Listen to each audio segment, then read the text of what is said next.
ሰላም እንዴት ናችሁ? እንዴት ዋላችሁ? እንዴት ሰነበታችሁ? ብርሃኑ ነኝ። ዛሬ ደግሞ የአካል ጉዳት መንስኤዎች በተመለከተ የተወሰነ ነገር ለማለት እንሞክራለን። እንግዲህ የኮዝ ኦፍ ዲስኤቢሊቲ የምንለው በባለፈው ቪዲዮአችን ላይ የታይፕ ኦፍ ዲስኤቢሊቲ በደንብ አይተናል። አሁን ደግሞ ምንድናቸው ኮዞች ምክንያቶቹ ምንድናቸው የሚል በደንብ እንሞክራለን። እንግዲህ አካል ጉዳት በሁሉም ቦታ በማንኛውም ጊዜና ግለሰብ ላይ ሊደርስ የሚችል ሲሆን አካል ጉዳተኝነትን በተፈጥሮ ሆነ ሰው ሰራሽ መንስኤዎች ሊከሰት ይችላል። የሚከተሉት ግን ዋና ዋና የሚባሉ በተለይ በአምስት ልንከፍላቸው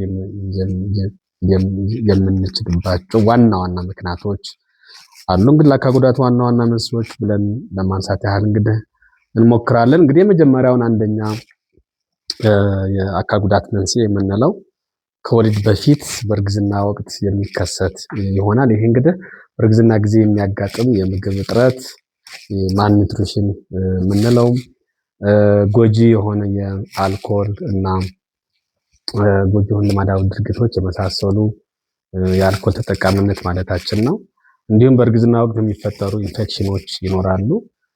ሌላ ደግሞ የዘረመል መዛባት እንደዚሁ የጄኔቲክ ዲስኦርደር የምንለው እሱንም የኮዝ ኦፍ ዲስኤቢሊቲ ሆኖ ከወሊድ በፊት ወይ ደግሞ በእርግዝና ወቅት ሊከሰት የሚችል ነው። ሁለተኛ እንግዲህ በወሊድ ወቅት ወይም የሚከሰት በወሊድ ወቅት ጊዜ የሚከሰቱ ናቸው። እንግዲህ ይሄ የምጥ መርዘም፣ ይሄ የኦክሲጅን ማጣት የመሳሰሉ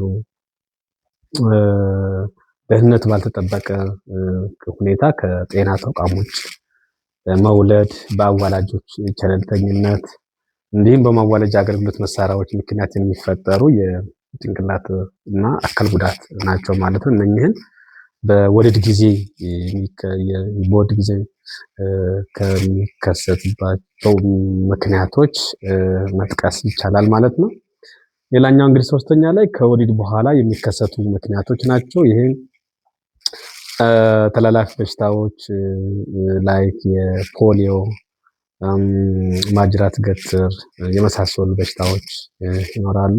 ተላላፊ ያልሆኑ በሽታዎች እንደዚህ እንደነ ስትሮክ፣ እንደነ ስኳር፣ እንደነ ካንሰር፣ የልብ ህመም፣ የሚጥል በሽታ፣ ከፍተኛ የሆነ የሰውነት ክብደት የመሳሰሉ ልዩ ልዩ አደጋዎች፣ የተፈጥሮ አደጋዎች፣ ናቹራል ዲዛስተር፣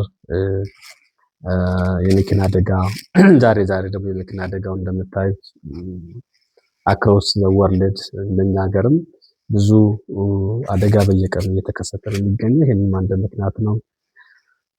የስራ ላይ አደጋ፣ ጦርነት፣ ግጭቶች የመሳሰሉ እነዚህ ምክንያቶች ናቸው። የአእምሮ ጤና ጉዳቶችም እንደዚሁ ይኖራል ማለት ነው። ሌላ እንግዲህ በእጽ ተጠቃሚነት ምክንያት የሚመጡና የጤና ጉዳቶች አልኮል መጠጦች እና አደገኛ መድኃኒቶች የመሳሰሉም እንደ ምክንያት ነው የሚሆነው። ሌላኛው እንግዲህ በአራተኛ ደረጃ በእድሜ መግፋት በአረጋዊነት ምክንያት የሚመጡ ምክንያቶች ናቸው። ይህንን እንግዲህ እንደነ አልዛይመር የመሳሰሉም እና የመስማትና የማየት መቀነስ የመሳሰሉ እንትኖች ይኖራሉ። ሌላ አምስተኛ እንግዲህ ማህበራዊ፣ ኢኮኖሚያዊና አካባቢያዊ ምክንያቶች ናቸው። እዚህ ውስጥ እንግዲህ የጤና አገልግሎት በቅርበት አለማግኘት፣ ኢንአክሰሰብል የሆነ ሄልዝ ፋሲሊቲስ፣ ሆስፒታልስ፣ ክሊኒክስ፣ አጠቃላይ የሄልዝ ፋሲሊቲ የሚባሉ ተደራሽ አለመሆናቸው፣ የምግብ እጥረት አንዱ ምክንያት ነው።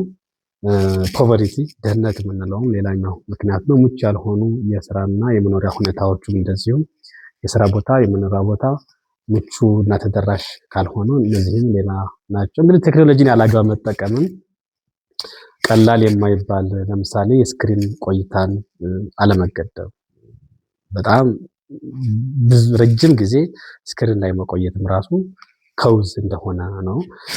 ይህንን ዛሬ ያየናቸው የኮዝ ኦፍ ዲስኤቢሊቲ የአካል ጉዳት ምክንያቶች መንስኤዎች ናቸው። ሌላ ጊዜ ደግሞ የአካል ጉዳትን የምንከላከልባቸው መንገዶች ደግሞ በደንብ በስፋት እናያለን። እናመሰግናለን። ሁልጊዜም ሼር አድርጉ፣ ሳብስክራይብ አድርጉ፣ ላይክ አድርጉ። ኮሜንታችሁ ይጠቅመናል። ፊድባካችሁ ያስፈልገናል። ስለዚህ ሁልጊዜ እንመክራለን በአካል ጉዳተኝነት ጉዳይ ላይ አድቮኬት ማድረግ ይጠበቅብናል። ሁሌ ደጋግመን እንደምንለው in all aspect of development economic, political, social, cultural, sport and institution development ለአካል ጉዳተኞች አካታች ተደራሽ መሆን አለበት። እንደዚህ መሆን ከቻለ አካል ጉዳተኞች ለሀገራቸው የራሳቸው አስተዋጽኦ ማድረግ ይችላሉ ማለት ነው። ኮንትሪቢሽናቸው የምንጠብቅ ከሆነ በዛው ልክ ማሳተፍ አለብን የሚል ምክረ ሀሳብ እንመክራለን።